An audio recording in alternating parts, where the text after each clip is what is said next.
How a thief became governor and almost became president in Nigeria. UK government sends back $5.8 million, which was stolen by former Delta State Governor James Obori to Nigeria. James Obori, who was convicted of money laundering in the UK in 2012, has allegedly stolen an estimated $165 million, £117 million, from the oil-rich Delta State in Nigeria. But who is James Obori? According to Wikipedia, James Onanefe Ibori, born August 4, 1959, is a Nigerian politician who was governor of Delta State in Nigeria from May 29, 1999 to May 29, 2007. An ethnic Urhobo by descent, Ibori is a member of the People's Democratic Party, PDP. He is an influential leader in the Niger Delta region and a national figure in Nigeria. In 2012, Ibori was sentenced to 13 years in prison for money laundering. Early life. Born to the family of late Chief Ukavbe Ibori and Mrs. Comfort Oji Ibori of Otefe in Oghara clan, Ethiope West local government area of Delta State, he attended Baptist High School, Oghareki, now Oghareki Grammar School, before proceeding to the University of Benin where he obtained a Bachelor of Science degree in Economics and Statistics. Ibori moved to London, England in the 1980s where he married his wife, Theresa. He worked as a cashier at Wickes DIY store in Ruislip, Middlesex. In 1990, the couple were arrested for theft from the store and fined £300. In 1991, he was convicted of handling a stolen credit card and fined £100.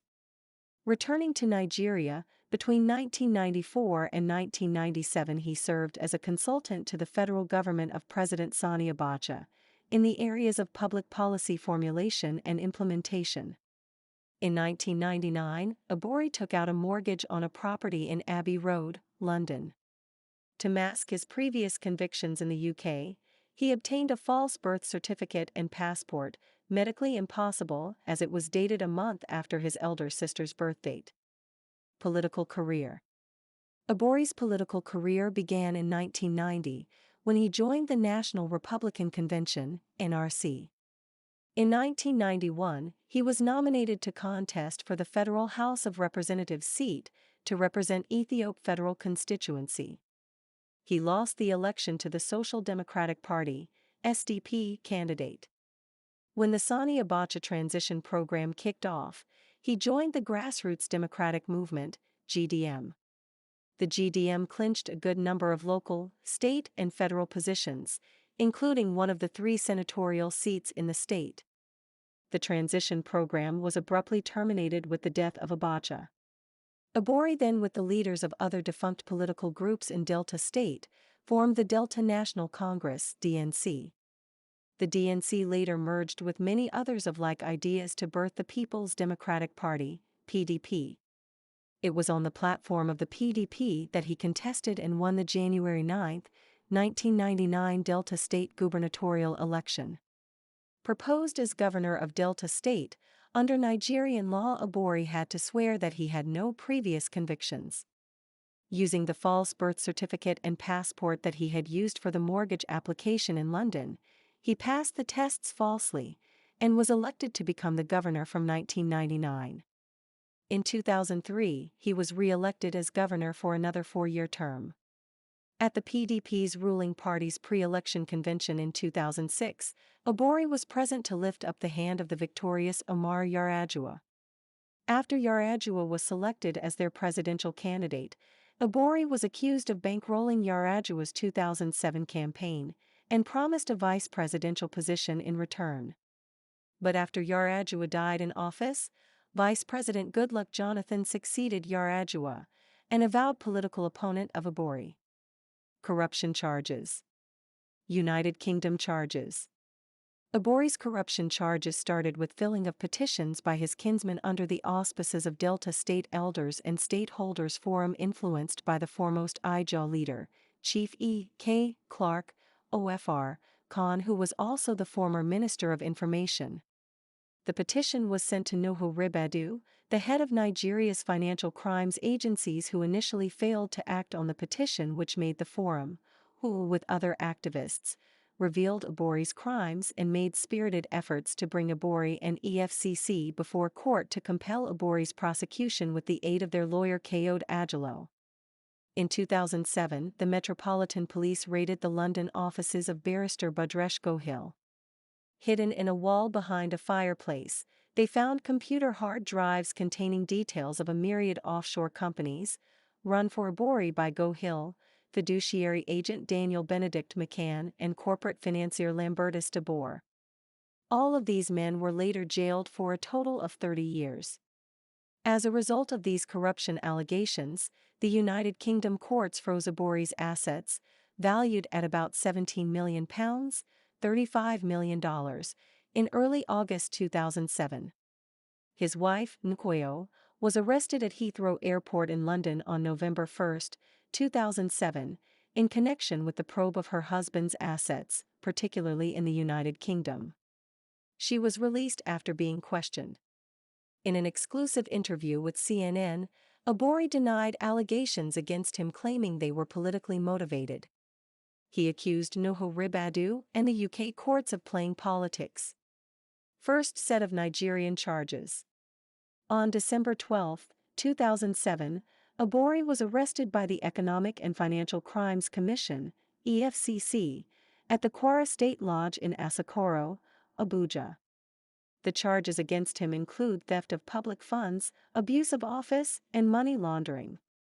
These corruption charges brought against Ibori by the government of former President Obasanjo are among many allegations by anti-corruption czar Nuhu Ribadu against former officials of the People's Democratic Party (PDP). Ribadu additionally alleged that Ibori attempted to bribe him to drop the charges with a cash gift of $15 million, which Ribadu immediately lodged in the Central Bank of Nigeria (CBN). The cash remains in the CBN as an exhibit. On December 17, 2009, a federal high court sitting in Asaba, Delta State, discharged and acquitted Ibori of all 170 charges of corruption brought against him by EFCC. The EFCC filed a notice of appeal against the December 17, 2009 judgment, and began a new round of investigations on the former governor following a petition by members of the Delta State Elders, Leaders and Stakeholders Forum, which was made available to the public in March 2010. Second set of Nigerian charges. In April 2010, about 3 months after the takeover of government by former President Goodluck Jonathan, Ibori's case file was reopened. A new allegation that he embezzled in $40,266 million was pressed against him. Attempts to arrest him were unsuccessful. It was reported that he fled from Abuja to Lagos and then to the creeks of Oghara, his homeland in the Niger Delta. It was reported that he has been guarded by armed militias, and they once had a shootout with government security forces. He claimed that the charges were frivolous and that he was a victim of political persecution. In April 2010, Ibori fled Nigeria, prompting the EFCC to request the assistance of Interpol. On July 12, 2010, the governor of the CBN, Malam Sanusi Lamido, revealed that Ibori had used Delta State as collateral for an $40 billion loan when he was governor. Arrest in Dubai, extradition to UK. On May 13, 2010, Ibori was arrested in Dubai, United Arab Emirates under Interpol arrest warrants issued from United Kingdom courts and enacted by the Metropolitan Police. Ibori was granted bail pending an extradition hearing. A spokesman for the Metropolitan Police confirmed that the United Kingdom would seek Mr. Ibori's extradition.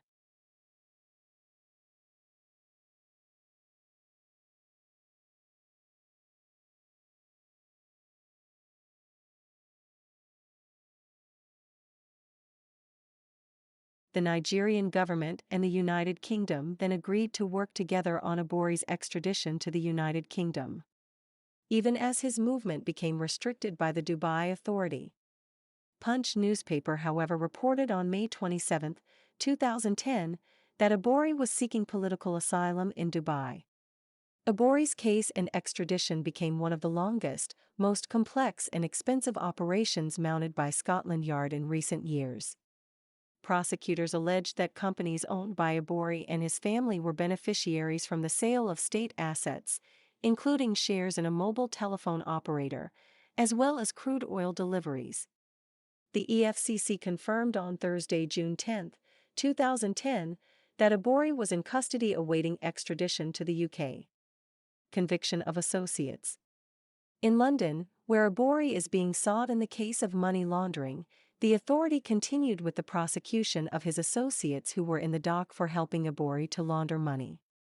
On 1 and June 2, 2010, UK juries found James Ibori's sister, Christine Ibe Ibori, and his associate, Udoaka Okoronkwo, guilty on counts of money laundering, in a verdict delivered at the Southwark Crown Court, London.